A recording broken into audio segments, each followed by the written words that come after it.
Hello, students. Today I am here with a poem, No Men Are Foreign, from page number 57 in your English textbook.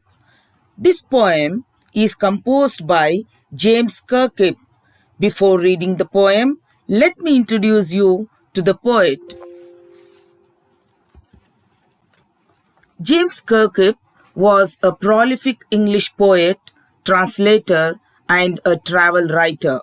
He was born on 23rd April 1918 and died on 10th May 2009. He wrote over 30 books, including autobiographies, novels, and plays. He started writing simple verses and rhymes from the age of 6. Marston Boy, a poem, and Play Strindberg, a play, are his contributions. He was honored by many countries for his works. In this poem, the poet gives us a message about universal brotherhood. Now, let me read the poem. Please follow the poem in your textbook. No men are foreign. Remember, no men are strange, no country is foreign.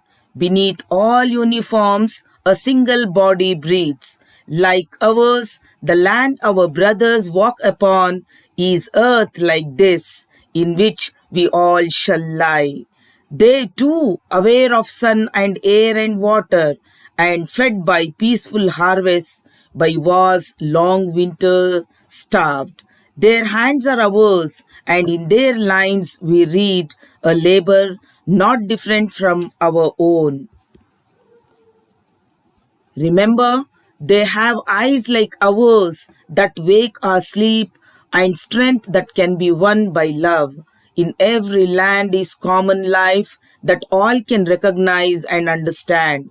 Let us remember, whenever we are told to hate our brothers, it is ourselves that we shall dispossess, betray, condemn. Remember, we who take arms against each other, it is human earth that we defile. Our hells of fire and dust outrage the innocence of air that is everywhere our own. Remember, no men are foreign and no countries strange. Now, this is the glossary. I have picked up for a glossary from your textbook. Beneath all uniforms, a single body breathes. This means, the poet means that all are one, though appearances are different. What does he mean by peaceful harvest? To gather the yield. To gather the yield, that is to live with no hatred. Strength that can be won by love. Only love can win strength or power, not another form of strength. Our hells of fire and dust means reference to evil effects of war. Uniform, he means uniform that the poet has soldiers in his mind. Dispossess means disown. Betray means to be disloyal or not loyal. Condemn means to express a strong disapproval of some work. Arms means firearms. Defile means make something impure. Outrage, a very wrong or cruel act. Starved, to go without food. Long winter here refers to winter which lasts for a long time. Here it suggests hardship and suffering. Now let us understand the poem by interpreting its stanzas. Now the first stanza, remember no men are strange, no country is foreign, beneath all uniform a single body breathes. Like ours, the land our brothers walk upon is like this, is earth like this, in which we all shall lie. The name of the poem itself gives the message of the poem as universal brotherhood. The poet is reminding us that God has created only one earth, one land for all living beings. So no one is a foreigner here. Foreigner means the one who is not a native or belonging to same place. In the very first stanza, the poet is reminding us that we should not consider anyone as stranger or a foreigner. We all have to live on this earth as brothers and sisters because the earth or the land is the same everywhere and it is everybody's land. We may wear different uniforms or clothes, but every human body is similar. The next stanza I shall read and then explain. They too, aware of sun and air and water, are fed by peaceful harvests. By war's long winter starved, their hands are ours, and in their lines we read a labor not different from our own. So I have just put pictures of war sufferings and how the people are in peace, and you can see the labor is done by using hands here. So the poet says, all humans across the earth, that is in all the countries, experience or feel the same sun, air, and water. Is it not? There is only one sun, and the air is common to everyone, and water tastes the same wherever we are. During peacetime, all countries flourish, isn't it? During wartime, all countries suffer, whether they win or lose, they all suffer from shortage of food and other sufferings. People across the world labor or work with their hands for their livelihood. Remember, they have eyes like ours that wake or sleep, and strength that can be won by love.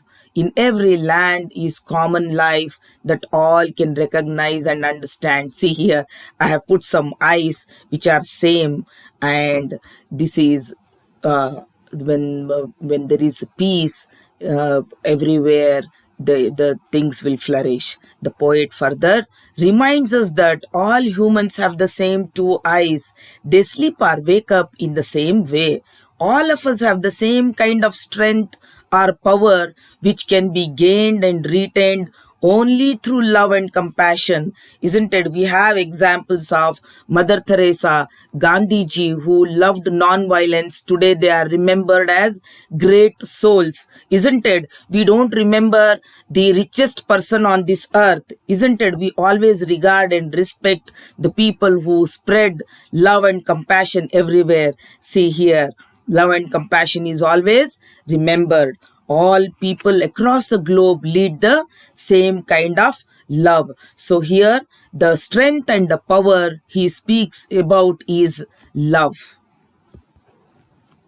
Let us remember, whenever we are told to hate our brothers, it is ourselves that we shall dispossess, betray, and condemn. Remember, we who take arms against each other, it goes in the next stanza. So in the last two stanzas, the poet speaks about the consequences of war or violence. In this stanza, he reminds us that when we hate others, we actually deceive and condemn ourselves and humanity. Our negative thoughts pollute or poison our mind and heart. He is drawing our attention towards the destruction and misery caused by the Second World War. You see how the whole earth is getting destructed. The smoke is poisoning the air. It is polluting the air.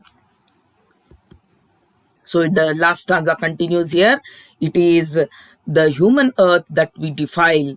Our hells of fire and dust outrage the innocence of air that is everywhere our own. Remember, no men are foreign and no country is strange. In the last stanza, the poet explains that when we fight, that is, when we wage wars against others, we cause destruction everywhere and spoil the purity of our own earth.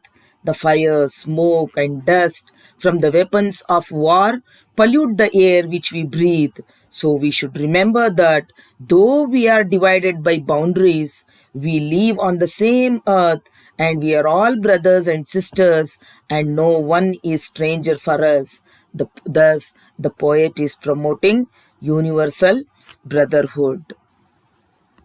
See how beautiful the pic is. There is only earth, and we all have to hold hands and live as one earth. Now I have written a brief summary also of the poem because my explanation is very big each stanza wise, so I have briefed it. The poem is based on the idea that we are the citizens of the same land, that is our Mother Earth. We are the children of the same God. As such, we should believe and practice the universal brotherhood. The earth is the common habitat or home for all human beings. Though we are divided by boundaries, we breathe or live in a common and natural setting.